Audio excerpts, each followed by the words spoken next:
महाभारत एक ऐसा युद्ध जिसने धरती पर धर्म और अधर्म की सीमाएं तय कर दी।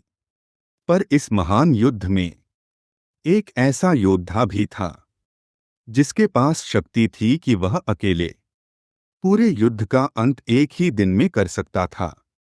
उसका नाम था बारबरीक, भविष्य के खाटू श्याम।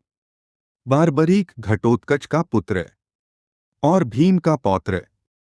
उसकी नसों में पितामह भीम की शक्ति थी और मां अहिलावती से मिला था दिव्य बल। बाल्यकाल से ही बारबरीक अतुलनीय वीर था।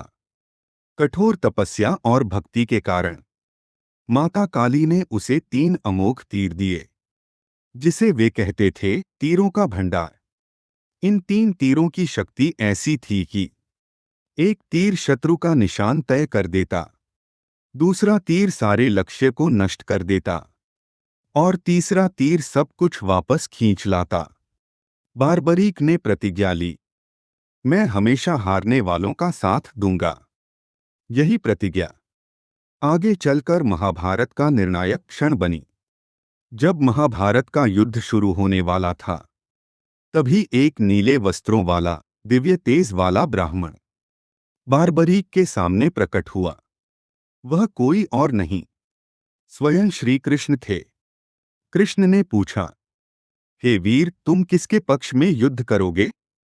बारबरीक ने मुस्कुराकर उत्तर दिया, मैं हमेशा हारने वालों का साथ दूंगा। कृष्ण ने शांत स्वर में कहा, तो जब तुम युद्धभूमि में उतरोगे, जिसे तुम सहारा दोगे वही पक्ष जीत जाएगा और दूसरे ही क्षण वे विजेता बन जाएंगे। फिर तुम उनका साथ छोड़ दोगे और यह चक्र चलता रहेगा। युद्ध कभी खत्म नहीं होगा। बारबरीक का प्रण युद्ध को अनंत बना देता। कृष्ण समझ चुके थे, धर्म की रक्षा के लिए इस महान योद्धा का बलिदान जरूरी है। उन्होंने पूछा, हे वीर, युद्ध में सहायता से पहले मुझे गुरुदक्षिणा दोगे? बारबरीक ने गर्व से कहा, मांगिए प्रभु, मेरा जीवन भी अर्पित है।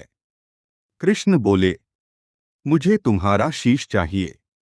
क्षण भर को संसार थम गया, लेकिन बारबरीक मुस्कुराया और बोला, यदि यह धर्म के लिए है तो बारबरीक अपना शीश समर्पित करता है।